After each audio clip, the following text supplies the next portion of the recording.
ಒಂದು ಪ್ರಶ್ನೆಯನ್ನು ಹಾಕಿ ಸಮುದಾಯವನ್ನ ಟೂಎಗೆ ಸೇರಿಸುವಂತ ನಿಟ್ಟಿನಲ್ಲಿ ನಾನು ಕೂಡ ಒಬ್ಬ ಶಾಸಕರಾಗಿ ನಮ್ಮ ಸಮುದಾಯವನ್ನ ಟೂಎಗೆ ಸೇರಿಸಬೇಕು ಅಂತಕ್ಕಂಥ ನಿಟ್ಟಿನಲ್ಲಿ ಧ್ವನಿಯನ್ನು ಎತ್ತಿ ನಮ್ಮ ಸರ್ಕಾರದಿಂದ ಶಿಫಾರಸನ್ನು ಮಾಡೋದ್ರ ಮುಖವಾಗಿ ಮಾತನಾಡಿರ್ತಕ್ಕಂಥ ನಾನು ಸಂದರ್ಭದಲ್ಲಿ ನಾನು ತಿಳಿಸಲಿಕ್ಕೆ ಬಯಸ್ತಾ ಇದ್ದೇನೆ. ಅದರ ಜೊತೆಗೆ ನಮ್ಮ ಒಂದು ಸಮುದಾಯ ಭವನಕ್ಕೆ ಬಹಳಷ್ಟು ಅವಶ್ಯಕತೆ ಇರತಕ್ಕಂಥದ್ದು ನಮ್ಮ ತಾಲೂಕಿನ ಅಧ್ಯಕ್ಷರಾಗಿರ್ತಕ್ಕಂಥ ನಮ್ಮ ಅಶೋಕ್ ಕುಮಾರ್ ಒಂದು ಮನೆಯನ್ನು ಕೂಡ ಮಾಡಿ ಶೌಚಾಲಯ ನಿರ್ಮಾಣ ಮಾಡಲಿಕ್ಕೆ ಮುಂದಿನ ದಿನಗಳಲ್ಲಿ ಅನುದಾನವನ್ನು ಕೊಡಬೇಕಂತೇಳಿ ಇನ್ನೇನು ಕೆಲವೇ ದಿನಗಳಲ್ಲಿ ನಿಮ್ಮ ಒಂದು ಬೇಡಿಕೆಯನ್ನು ಈಡೇರಿಸ್ತೇವೆ. 10 ಲಕ್ಷ ಅನುದಾನವನ್ನ ನಮ್ಮ ಒಂದು ಸಮುದಾಯ ಭವನಕ್ಕೆ ಶೌಚಾಲಯ ನಿರ್ಮಾಣ ಮಾಡಲಿಕ್ಕೆ ನಾನು ಕೊಡ್ತೇನೆ ಅಂತಕ್ಕಂಥ ಮಾತನ್ನು ಕೂಡ ಈ ಸಂದರ್ಭದಲ್ಲಿ ನಾನು ತಿಳಿಸಲಿಕ್ಕೆ ಬಯಸ್ತಾ ಇದ್ದೇನೆ. ರವೀಂದ್ರ ಹೇಳಿದ್ದಾರೆ, ನೀವು ನಾನು ಹಿಂದೆ ಸಮಾಜದ ಜೊತೆ ಚರ್ಚೆ ಮಾಡಿದ್ದೀನಿ, ಶೈಕ್ಷಣಿಕವಾಗಿ ಮುಂದೆ ಬರಬೇಕು. ಆ ಶೈಕ್ಷಣಿಕವಾಗಿ ಮುಂದೆ ಬರಬೇಕು ಅಂದ್ರೆ ಇವತ್ತು ಕೃಷ್ಣರಾಜ ನನ್ನ ನಾಯಕರು 2 ತಾಲೂಕನ್ನ ಮಾಡಿಕೊಟ್ಟಿದ್ದಾರೆ. ಇವತ್ತು ಕೃಷ್ಣರಾಜನಗರದಲ್ಲಿ ಅನೇಕ ಬಡಾವಣೆಗಳು ಆಗ್ತಾ ಇದ್ದಾವೆ.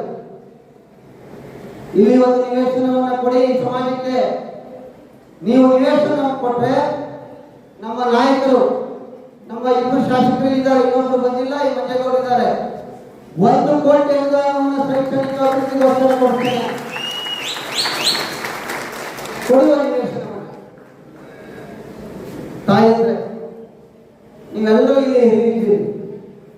ಈ ಸಂದರ್ಭದಲ್ಲಿ ನಾನು ಕೈ ಮುಗಿದು ಪ್ರಾರ್ಥನೆಯನ್ನು ಮಾಡೋದಿಷ್ಟೇ. ಇವತ್ತು ಏನು ಪ್ರಿಯ ವಿಚಾರವನ್ನು ಚರ್ಚೆ ಮಾಡಿದ್ದಾರೆ, ಯಾವುದೇ ಸರ್ಕಾರ ಇದೆ, ಅವ್ರು ಯಾವ್ದು ಮಾಡ್ತಾರೆ ನೋಡೋಣ. ಆದರೆ ಈಗ ಓಬಿಸಿ ಏನಾಗಬೇಕು, ಆ ಓಬಿಸಿನ ಇಲ್ಲಿಂದ ರಾಜ್ಯದಿಂದ ಕೇಂದ್ರಕ್ಕೆ ಕಳಿಸುವಂತ ಕೆಲಸವನ್ನು ನಿಮ್ಮ ಸರ್ಕಾರ ಇದೆ, ಇಷ್ಟು ದಿವಸದೊಳಗೆ ನಾನು ಕಳಿಸ್ಕೊಡ್ತೇನೆ ಅಂತ ಹೇಳಿ ನಿಗದಿಯನ್ನು ಮಾಡಿಕೊಡಿ. ಕೇಂದ್ರದಿಂದ ಕುಮಾರಣ್ಣರವರ ನೇತೃತ್ವದಲ್ಲಿ ಆ ಸಚಿವರನ್ನ ಭೇಟಿ ಮಾಡಿ ಅದನ್ನ ಮಂಜೂರಾತಿಯನ್ನು ಮಾಡಿಕೊಂಡು ಹೋಗುವಂತ ಕೆಲಸವನ್ನು ನಾವು ಮಾಡ್ತೇವೆ.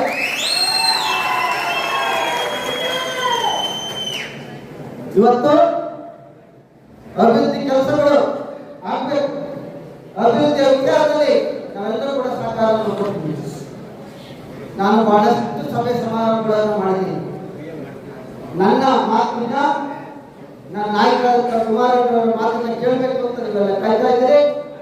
ನಾನು ಹೆಚ್ಚು ಸಮಯವನ್ನು ತೆಗೆದುಕೊಳ್ಳಲ್ಲ. ಆದರೆ ನಾನು ಬದುಕಿರುವವರೆಗೂ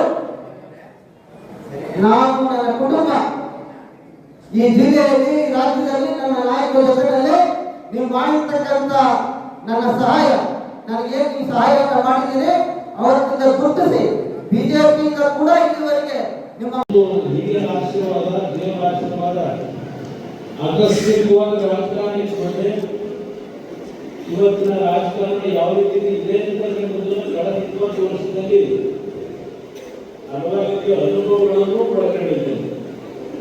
ನಾನು ನನ್ನ ವೈಯಕ್ತಿಕವಾದಂಥ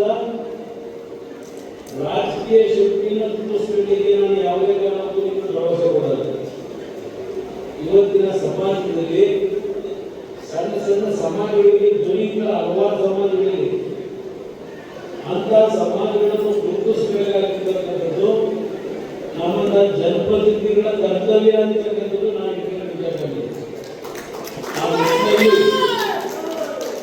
ಇವತ್ತು ನೀವೇನು ಕೇಂದ್ರ ಸರ್ಕಾರದಿಂದ ಹಿರಿಯಿಂದ ಟೂಗೆ ಹಿಂದುಳಿದ ವರ್ಗಕ್ಕೆ ನಾವು ಸೇರಿಸಬೇಕು ಅಂತಕ್ಕಂಥದ್ದು ನಿಮ್ಮೆಲ್ಲ ಬೇಡಿಕೆ ಇದೆ. ನೀವು ಹೊಂದಿಕೊಂಡಿದ್ದನ್ನು ನಾನು ಈಗಾಗಲೇ ಗಮನಿಸಿದ್ದೇನೆ. ಬಹುಶಃ 2006-2007ರಲ್ಲಿ ನಾನು ಇಷ್ಟೊಂದು ತೋರಿಸ್ತಾ ಇದ್ದೆ. ಒಂದು ಕೇಂದ್ರ ಸರ್ಕಾರಕ್ಕೆ ನಿಮ್ಮ ಪ್ರತಿನಿಧಿ ನಾಗರಾಜು ಅವರೊಂದು ಅರ್ಜಿ ಕೊಟ್ಟಿದ್ದಾರೆ. ಆಗಿನ ಅಧ್ಯಕ್ಷರು 2006-2007ರಲ್ಲಿ ಒಂದು ಅರ್ಜಿ ಕೊಟ್ಟು ಆರಂಭ ಮನೆಗೆ ಸೇರಿದೆ.